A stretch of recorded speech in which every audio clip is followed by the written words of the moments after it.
প্রতিদিন সকালে নিজের গ্রামের মন্দিরে প্রণাম করে দিন শুরু করেন অশোক সেন।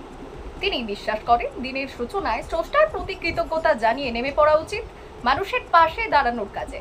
আর ঠিক সেটাই করে চলেছেন তিনি, নীরবে নিঃস্বার্থে।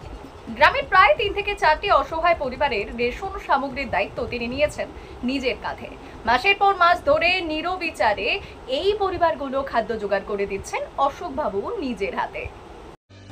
জল, ঝড়, রোদ, প্রাকৃতিক প্রতিকূলতাকে উপেক্ষা করে প্রতিনিয়ত মানুষের পাশে দাঁড়িয়ে কাজ করে চলেছেন তিনি। কোনো বাধাই যেন তাকে থামাতে পারে না। তবে এখানেই শেষ নয়। সম্প্রতি গ্রামের এক প্রতিবন্ধী ব্যক্তিকে হুইলচেয়ার উপহার দিয়েছেন তিনি। তার এই সহানুভূতিপূর্ণ উদ্যোগ শুধু একজন মানুষের জীবন সহজ করেনি, বরং গোটা গ্রামকেই মনে করিয়ে দিয়েছে ভালোবাসা আর সহানুভূতির কোনো বিকল্প নেই। অশোক সেন বললেন, আমি শুধু চেষ্টা করি মানুষের পাশে থাকতে, এটাই আমার শান্তি। তার এই কাজের জন্য কোনো প্রচার বা স্বীকৃতির প্রয়োজন নেই। দিনের পর দিন নিঃশব্দে মানুষের দুঃখ কষ্ট ভাগ করে নিচ্ছেন তিনি।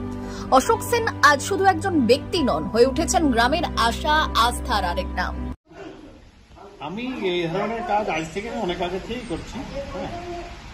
আর এটা এখন কি আছে, আমি মানে আমার ওই দেশে ফিরে এসেছি। আগে আমি দিল্লিতে ছিলাম, দিল্লিতে, রাঁচিতে, এইসব জায়গাতে কাজ করতাম। এখন এখানে ফিরে এসে দেখছি আমার গ্রাম বাংলাতে বা আশপাশে যা আমার ভাই বোনরা আছে, দেখছি এখানে অনেক দুস্থ পরিবার আছে, মানে যাদেরকে দরকার আছে। সেইভাবে আমি এখন যে রাতেও যাই, যখন সময় পাই, সবকার বাড়িতে বাড়িতে গিয়ে দেখি কি সমস্যা আছে, কতটুকু সমস্যা সমাধান করতে পারা যেতে পারে, সেই নিয়ে আমি এখন কাজ করি।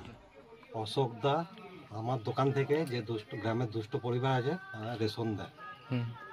ওনার যেহেতু এখানেই বাড়ি, তো দাদা আমার দোকান থেকেই রেশন সামগ্রী নিয়ে কিছু কিছু গ্রামে দুষ্ট মানুষকে পৌঁছে দেন। দাদা এখান থেকে মোটামুটি 3-4টে পরিবারকে দায়িত্ব নিয়েছেন। এখান থেকে আমি মাল সামগ্রী পৌঁছে দিই বাড়িতে।